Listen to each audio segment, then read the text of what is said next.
তার হাত দিয়ে জানালার কাচের উপর আঁচড় দিতে শুরু করেছে। তার সাথে কি ভয়ানক শব্দ!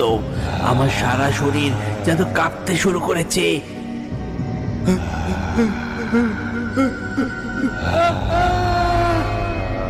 আমি কি করব বুঝে উঠতে পারছি না।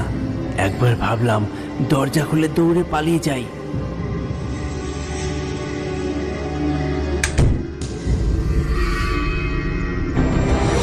দরজা খুলতেই দেখি সামনে দাঁড়িয়ে আছে রুস্তম।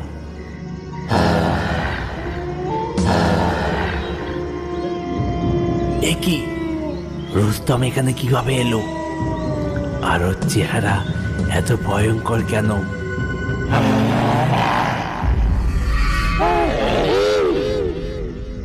তবে কি রুস্তমের শরীরে জিন ঢুকেছে? রুস্তমের এই ভয়ঙ্কর চেহারা দেখে আমি ভয়ে নড়াচড়া করতে পারছি না।